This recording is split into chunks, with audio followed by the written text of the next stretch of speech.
Oi, cuzzy, what you doing, man? I'm supplementing with creatine monohydrate, one of the most well-researched supplements on the market. Alright, cuz, so you started taking steroids and that? Taking the dark path, are we? You think you're Darth Vader and that? Don't worry, I won't tell anyone as long as you buy me an RS3. It's a naturally occurring compound found in meats, not a pharmaceutically enhanced drug grown in a lab. Alright, first, cuz, that's pretty mind-blowing in that. Okay, I know my cognitive function in that is pretty low because all I do in the day is blast loud music in my RS3. But explain to me how that works. ATP is this molecule that releases energy in your body. Creatine helps synthesize ATP. Creatine reacts with ATP catalyzed by an enzyme called creatine kinase to form creatine phosphate. Creatine phosphate then can react with ADP to form ATP. Essentially what we form is a buffer. Alright, so is that energy for everything, whether it be boxing, marathon running, swimming. Predominantly fast-paced explosive exercise, but it can also help with slow-paced exercise in terms of recovery.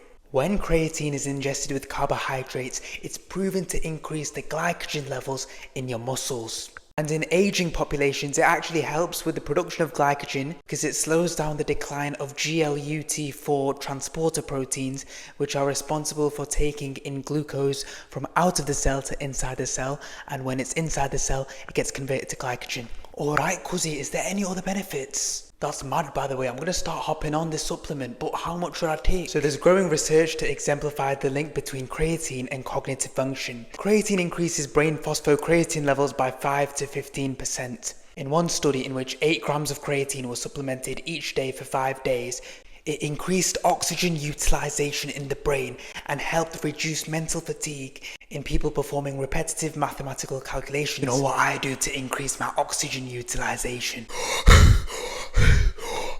I think I'm getting mental fatigue just talking to you right now. Another study illustrated that in sleep-deprived patients, when supplementing with 20 grams of creatine every day for 7 days, it improved their time to react to choices, their mood, and balance. And when creatine was supplemented with elderly people, it was reported to benefit forward spatial recall, random number generation, and long-term memory tasks. Regarding supplementation, the quickest way to increase the creatine stores in your body is to have 5 grams of creatine 4 times a day, daily for 5 to 7 days. Studies have also shown that having 2 to 3 grams of creatine per day for 30 days is also beneficial.